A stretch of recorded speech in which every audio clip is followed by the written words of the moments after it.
পিকনিকে মদ্যপ যুবকদের ডিজে তাণ্ডব রুখতে গিয়ে আক্রান্ত হলো পুলিশ। ঘটনায় আহত হয়েছেন এক সাব ইন্সপেক্টর সহ মোট 4 জন পুলিশ কর্মী। এই ঘটনায় 9 জনকে গ্রেপ্তার করেছে পুলিশ। ঘটনাটি হুগলি জেলার দাঁতপুর থানার অন্তর্গত আমরা গ্রামে। জানা গেছে, গতকাল সন্ধ্যা নাগাদ পিকনিক শেষ করে একটি ট্রাক্টরে করে ডিজে বাজাতে বাজাতে ফিরছিলেন পিকনিক পার্টির সদস্যরা। সেই সময় পান্ডুয়ার দারবাসিনী বাজার এলাকায় স্থানীয় এক মিষ্টান্ন ব্যবসায়ী ডিজের সাউন্ড কমানোর জন্য বলেছিলেন, কিন্তু কেন তাদেরকে সাউন্ড কমাতে বলা হবে এই প্রশ্ন তুলেই ওই ব্যক্তিকে মারধর শুরু করেন পিকনিক পার্টির কিছু মদ্যপ যুবক। এরপর স্থানীয় আরো কিছু ব্যবসায়ী ঘটনাস্থলে জড়ো হলে শুরু হয়ে যায় হাতাহাতি।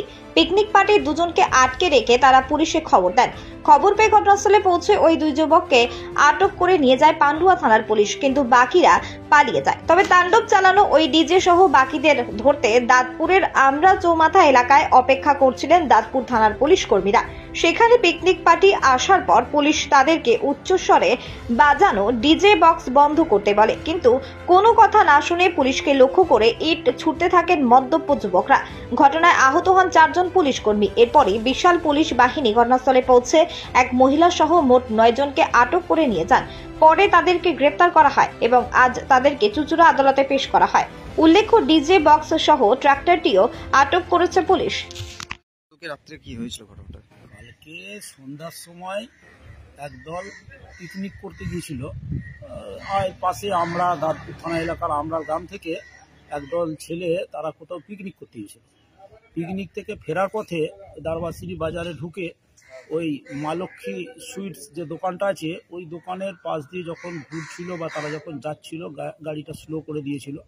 দোকানদার তাদের বলে, হয়তো তোরা মাইকটা বন্ধ কর বাবা, যে তোরা মাইকটা আস্তে বাজিয়ে যা। কিন্তু তারা ওই নিয়ে তাদের সঙ্গে একটা বিতর্কে জড়িয়ে পড়ে। তর্ক বিতর্ক হতে হতে তাদের কিছু ঠেলাঠেলি হয়। তারপরে মিষ্টির বয়াম উপরে দু একটা ছিল, দু একটা বয়ামও উল্টে পুল্টে ফেলে দেয়। তারপর পাশাপাশি দোকানদাররা সব ছুটে আসে। এইবার যেটা হয়, মারামারি কিল ঘুষি বিচার চক্কর সব দিকের মধ্যে হয়, দুপক্ষের মধ্যে হয়েছে। তারপর তো যখন আমি খবর পাই, আমি যেহেতু ওই বাজারের সেক্রেটারি, আমি যখন খবর পাই আমি ঘটনাস্থলে ছুটে যাই। ছুটে গিয়ে যেতে যেতে তখন মোটামুটি থেমে যাই, ঝগড়াঝাটি থেমে যায়। তারপর আমার যেটা কর্তব্য, আমি পান্ডুয়া থানায় ফোন করি। থানা থেকে পুলিশ আসে। পুলিশ এসে জিনিসটাকে মিটমাট করার জন্য দুজনকে ওরা যেভাবে ঝামেলা করছিল, ঝামেলা করতে করতে দুটো ছেলেকে আটকে রেখে বাকি তারা পালিয়ে যায়। সেই মুহূর্তে তারা গাড়ি জোর চালিয়ে চলে যায়। দুটো ছেলেকে আটকে রেখেছিল দোকানদাররা, সেই দুটো ছেলেকে পান্ডুয়া থানা পুলিশ এসে তুলে নিয়ে যায়। তারপর ওই গাড়ি গিয়ে শুনলাম পরে ওখানে গিয়ে আমরার মোড়েতেও নাকি তাদের মধ্যে ঝগড়াঝাটি হয়। তারপর দাঁতপুর থানা চলে আসে। বাকি ঘটনাটা দাঁতপুর থানায় হয়েছে, যারা যাই হোক আমরা জানি না। এই পান্ডুয়া থানায় এসে ফোর্স এসে আমাদের এই দুটো ছেলেকে তুলে নিয়ে যায় প্রচন্ড এবং যে দুজনকে আটকাতে গেছিল তাদেরকেও মারধর করেছে। আমাদের দোকানদার 2-3 জন খুব মারধর খেয়েছে। তাই এই ঘটনাটা হয়েছে। তারপর রাত্রিরে আমরা থানাতে যাই, থানাতে একটা লিখিত অভিযোগ করেছি। হ্যাঁ, এখন পর্যন্ত এই খবর হয়ে আছে। আর প্রচন্ড জোরে মাইক বাজাচ্ছে। হ্যাঁ, মাইকটা খুব জোরে বাজাচ্ছিল।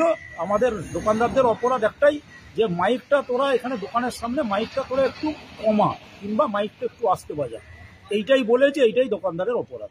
আর মানে ওরা কতজন ছিল? ওরা ছিল প্রায় 15 তো বটেই।